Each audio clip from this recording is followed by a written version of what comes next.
Hello everybody, Patel coaching में आपका स्वागत है।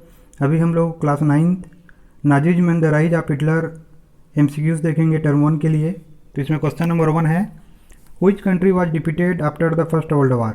फर्स्ट वर्ल्ड वार के बाद कौन सा कंट्री हारा था? तो हमको मालूम है कि ये जो है जर्मनी हारा था।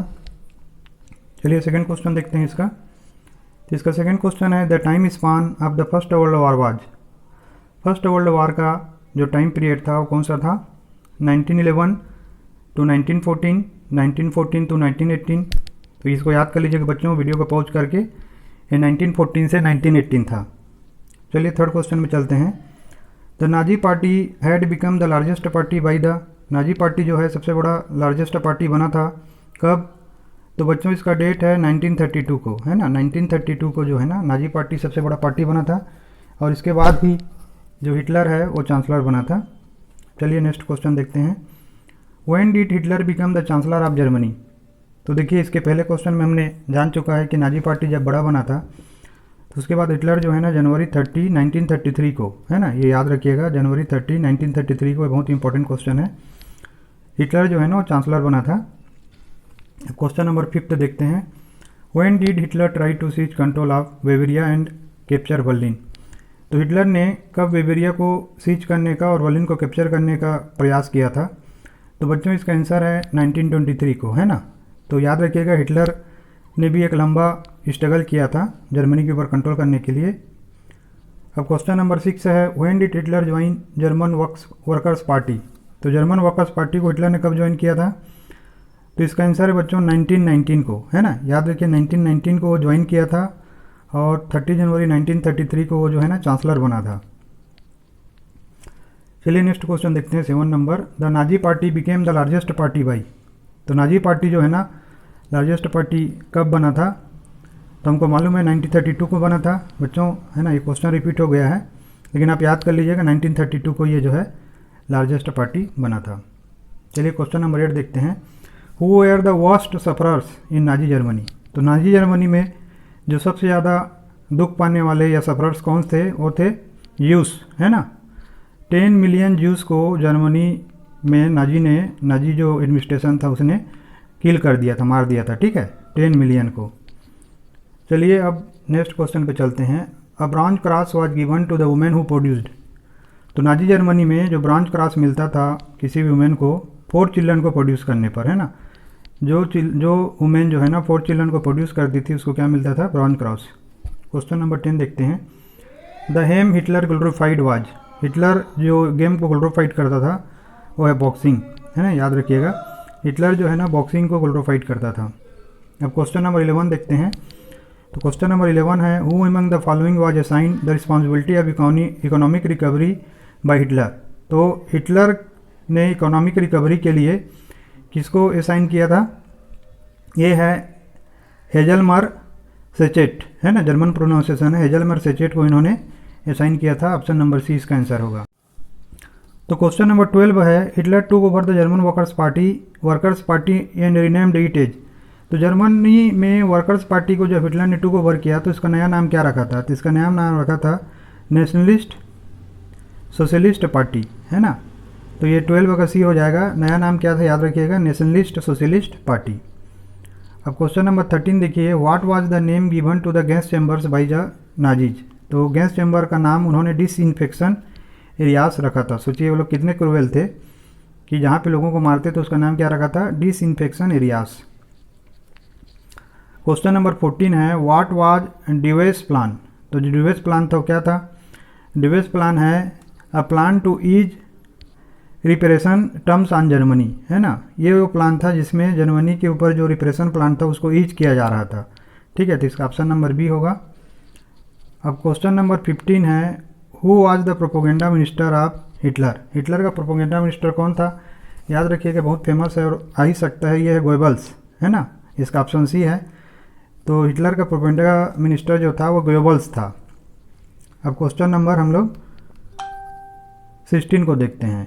Why was the Weimar Republic called November criminals. Weimar Republic को नवंबर क्रिमिनल क्यों कहा जाता था? क्योंकि इसने जर्मनी को, है ना, जर्मनी के विरुद्ध में एक आर्मिस्टिस ट्रीटी साइन किया था, और जर्मनी के बहुत सारे पार्ट को ना कॉन्सेंट्रेट कर दिया था, तो इसका ऑप्शन नंबर ए हो जाएगा। अब क्वेश्चन नंबर 17 देखिए, who from the following were not November criminals. तो निम्न में से नवंबर क्रिमिनल्स कौन सा नहीं था, तो ये है ऑप्शन नंबर इसका बी है 17 का। जो स्पार्टिस्ट लोग थे वो लोग नवंबर क्रिमिनल नहीं थे, बाकी सब लोग नवंबर क्रिमिनल में शामिल थे। क्वेश्चन नंबर 18 देखिए, which of the following statement is false about soldiers in the world war first. तो निम्न में से कौन सा गलत है सोल्जर्स के लिए वर्ल्ड वार फर्स्ट में, तो ये है the soldiers in reality led miserable lifes in trenches survived with feeding on the corpses they faced pioneers against enemy slaying loss of comrades. All soldiers were ready to die for their country's honor and personal glory. ये जो है ये गलत था, है ना। कोई भी सैनिक, सभी सैनिक ऐसे नहीं थे जो देश के लिए मरना चाहते थे और अपने व्यक्तिगत ग्लोरी के लिए मरना चाहते थे। What was Hitler's historic blunder and why? Hitler का हिस्टोरिक ब्लंडर क्या था और क्यों था, तो सारी चीज़ें हैं, ध्यान से देखिए आप कि जो अटैक किया था सोवियत यूनियन पे 1941 में, उसका हिस्टोरिक ब्लंडर था। उसने एक्सपोज कर दिया था वेस्टर्न फ्रंट को ब्रिटिश एरियल बॉम्बिंग के लिए। सोवियत रेड आर्मी जो है इन्फ्लिक्टेड हुआ था, क्रॉसिंग ह्यूमिलेटिंग डिफीट किया था जर्मनी को स्टालिनग्राड पे। तो इसका आंसर हो जाएगा अलब देबब, ठीक है। अब क्वेश्चन नंबर 20 पे चलते हैं। Why did Helmut's father kill himself in the spring of 1945। तो हेलमट के जो पापा थे वो अपने आप को क्यों मारे थे 1945 की स्प्रिंग में, क्योंकि उनको डर था कि उन्होंने जो किया था यहूदी और बाकियों के साथ में वही एलाइज पावर लोग करेंगे उनके साथ में, है ना। He feared revenge by the elite power, उनको डर था कि एलाइट पावर उनके साथ वही करेंगे। तो ऑप्शन नंबर सी हो जाएगा इसका। क्वेश्चन नंबर 21 है, which of the following bodies was set up to try and prosecute the Nazi war criminals at the end of world war 2। तो निम्न में से कौन सा बॉडी जो है ना फॉलोइंग बॉडी में वर्ल्ड वार 2 के लिए नाजी वार क्रिमिनल्स के लिए सेटअप किया गया था, तो ये था इंटरनेशनल मिलिट्री ट्रिब्यूनल, है ना। ये फर्स्ट वाला जो आंसर है यही है। अब नेक्स्ट क्वेश्चन देखिए, question number 22, during the first world war against हुम जर्मनी डिड नॉट फाइट। तो फर्स्ट वर्ल्ड वार में जर्मनी इंग्लैंड के विरुद्ध लड़ा था, फ्रांस के विरुद्ध, बेल्जियम के विरुद्ध लड़ा था, लेकिन उसने ऑस्ट्रेलिया के विरुद्ध लड़ाई नहीं लड़ा था, तो इसका आंसर हो जाएगा। अब क्वेश्चन नंबर 23 देखिए, Which article of the Weimar Constitution gave the President the powers to impose emergency, suspend civil rights and rule by decree। तो निम्न में से कौन सा ऐसा आर्टिकल है जो वीमार कॉन्स्टिट्यूशन में जो प्रेसिडेंट को पावर देता था इमरजेंसी इम्पोज करने के लिए, सिविल राइट्स को सस्पेंड करने के लिए और डिग्री का रूल को लागू करने के लिए। तो बच्चों याद रखिएगा इसका आंसर है आर्टिकल 48। क्वेश्चन नंबर 24 है, the tripartite pact was signed between Germany, Japan and, तो इसका आंसर होगा बच्चों इटली, है ना। जो ट्राइपेट्रियट पैक्ट था वो जर्मनी, जापान और इटली के बीच में साइन किया गया था। अब क्वेश्चन नंबर 25 देखते हैं, which was a feature of Hitler's foreign policy. Hitler के फॉरेन पॉलिसी का कौन कौन सा फीचर था, तो इसका आंसर है कि he pulled out of the League of Nations in 1933, है ना। ये केवल इसका ऑप्शन है कि उसने अपने आप को लीग ऑफ नेशंस से 1933 में पुल आउट कर लिया था। अब क्वेश्चन नंबर 26 से देखते हैं, why did the Nuremberg tribunal sentence only 11 Nazis to death for such a massive genocide.